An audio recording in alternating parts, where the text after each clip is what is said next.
Wala na yung intro yan ha. Bubuo tayo ng short.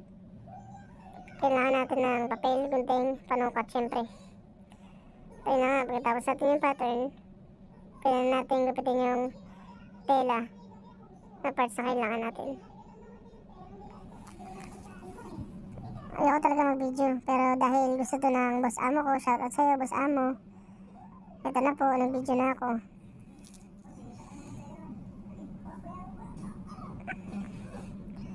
Ayan, gugupitin na natin yung parts. Kailangan natin tipirin yung tela para hindi aksayado. Ito yung back natin, yung front, yung pocket bag, tsaka yung mga side pocket.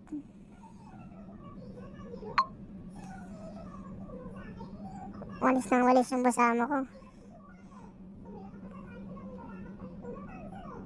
Ako naman, kakalat.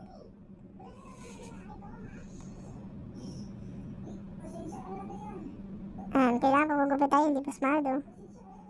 Ayan ang tela.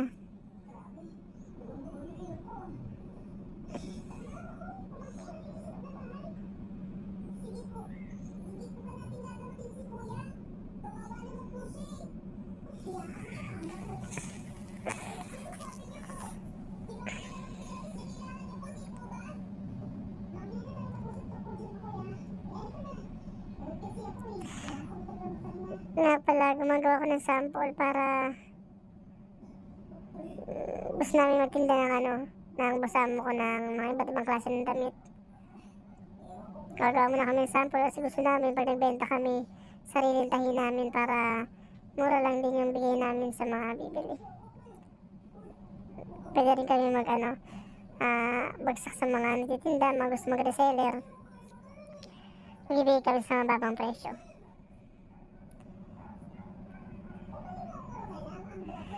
Tapos nagbuo na ako ng sample ng mga nauna. Kaya lang hindi ko na-video kasi nga ayaw ko talaga nag-record. Nahiya ako. Kaya lang sayang naman kung hindi ko masishare kung paano ko ito ginagawa.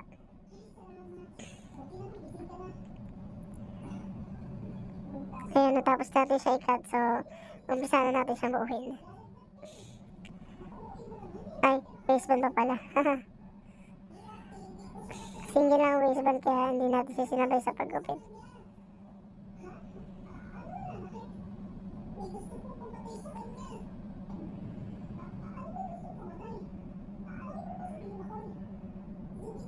Ayan, natapos na. Tapos na.